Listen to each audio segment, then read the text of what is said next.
Moi,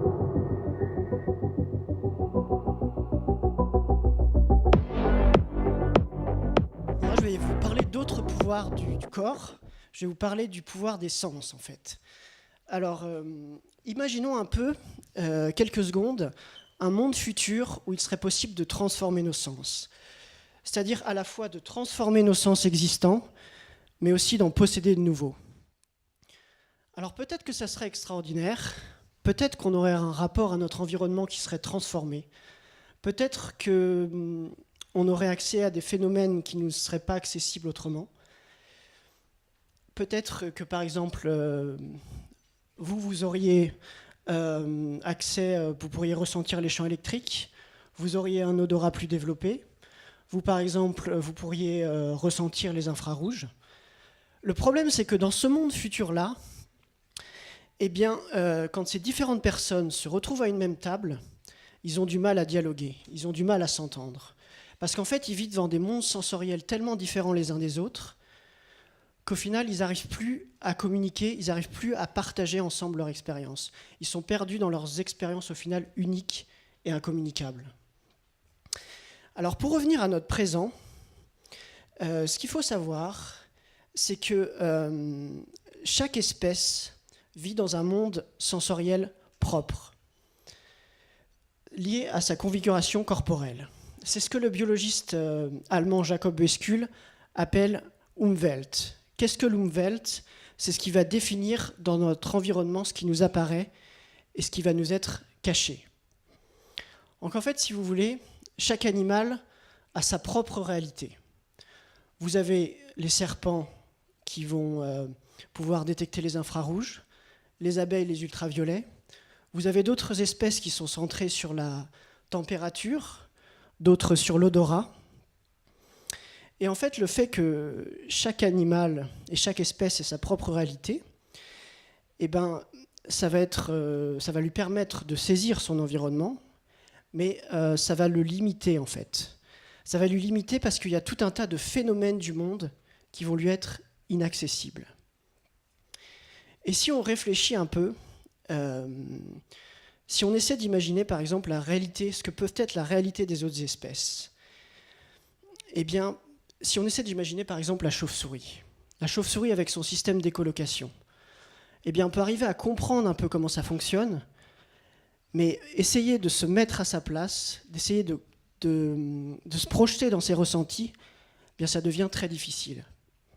Et c'est aussi une des barrières qu'il y a entre les différentes espèces et entre l'homme et l'animal, c'est-à-dire on vit dans des univers sensoriels tellement différents les uns des autres qu'au final, il y a une rupture dans le dialogue, il y a une rupture dans la communication. Et cette dimension-là, de ne pas arriver à saisir un sens qu'on ne connaît pas, un sens qu'on n'a pas, c'est un peu le problème que j'ai eu lorsque je me suis intéressé au mouvement du body hacking. En fait, le body hacking, c'est un mouvement artistique qui prône la modification corporelle de manière expérimentale dans une recherche de nouvelles sensations. Et ils ont développé, il y a quelque temps de cela, l'implant magnétique, que je vais vous montrer juste ici. Voilà. C'est un petit implant qui se met dans un des doigts de la main et qui en fait, qui fait la taille d'un grain de riz et qui va nous permettre de ressentir les champs magnétiques.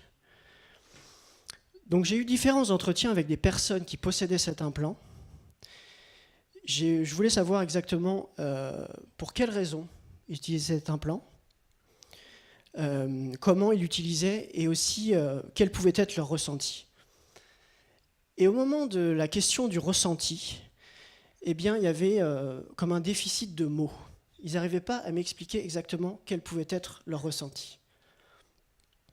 Donc justement, ça a attisé ma curiosité et je me demandais exactement qu'est-ce que ça pouvait faire. Et donc du coup, moi aussi, j'ai décidé d'essayer.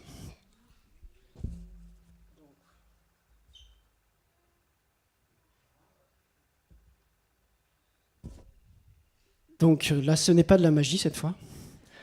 Et en fait, ça réagit à certains appareils électriques, pas à tous. Et justement, la sensation, on peut la décrire, c'est une espèce de chaleur, de fourmillement. Mais comme je disais, comme c'est un sens qu'on ne connaît pas, il n'y a pas vraiment de vocabulaire établi autour de cette perception. Donc c'est quelque chose de difficilement partageable si on ne l'expérimente pas soi-même. Alors dans cette recherche de nouveaux sens, de dépassement de nos frontières sensorielles, il y a un domaine qui revient souvent, c'est celui de la substitution sensorielle. Qu'est-ce que c'est que la substitution sensorielle ? C'est quand on a un handicap, un sens manquant, et qu'on va pallier à ce sens manquant par un autre canal perceptif. Je m'explique.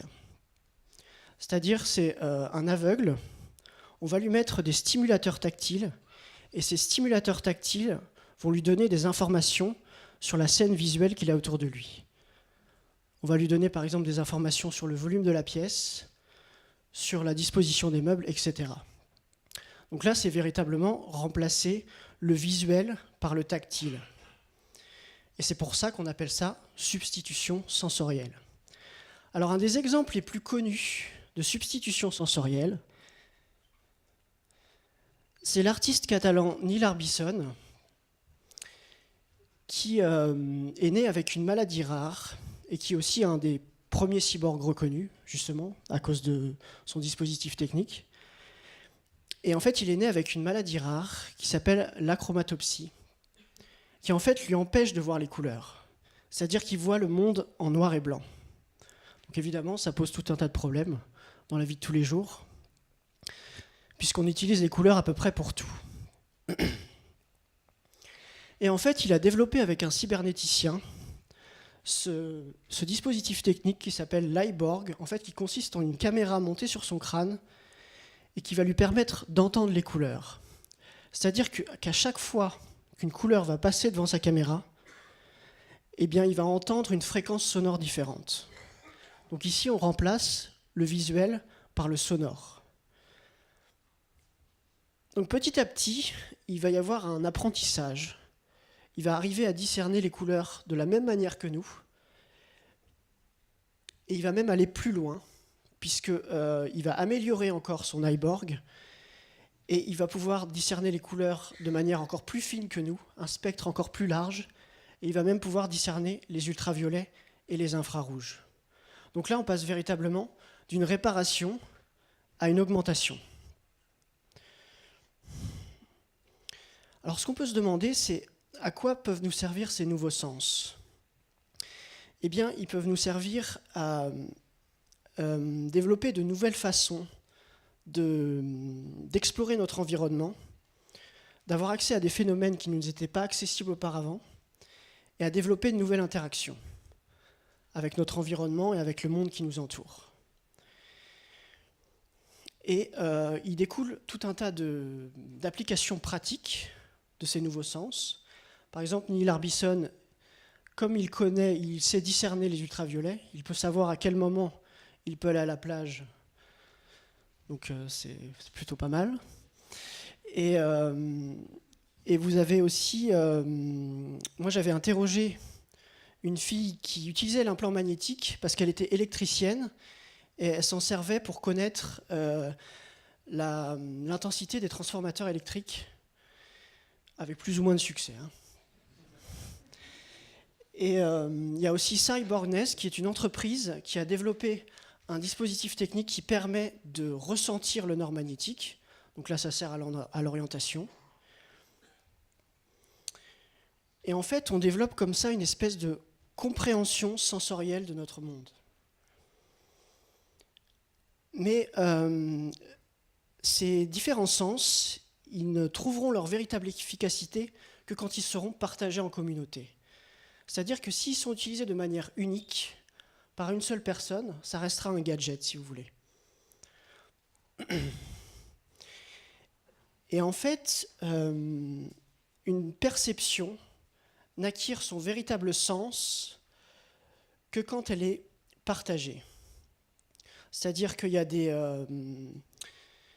un vocabulaire qui va se former autour de la perception. Il va y avoir des associations qui vont se faire avec ce à quoi elle renvoie. et il va y avoir une valeur émotionnelle aussi qui va lui être associée. C'est-à-dire que quelqu'un qui n'a jamais eu d'odorat, qui va sentir pour la première fois, qui va sentir l'odeur du café pour la première fois, eh bien pour lui, ça ne lui évoquera rien, ça ne le touchera pas. C'est petit à petit, au fil des expériences qu'il va avoir autour de cette odeur, au fil des expériences collectives et de l'apprentissage qu'il va en faire au contact des autres, petit à petit, c'est là qu'il va lui attacher une signification émotionnelle. Et en fait, ces sens-là ne trouveront leur véritable utilité qu'au sein d'une histoire collective. Et maintenant, pour finir, je vais juste vous laisser imaginer quel sens vous aimeriez avoir et comment vous allez le partager. Merci.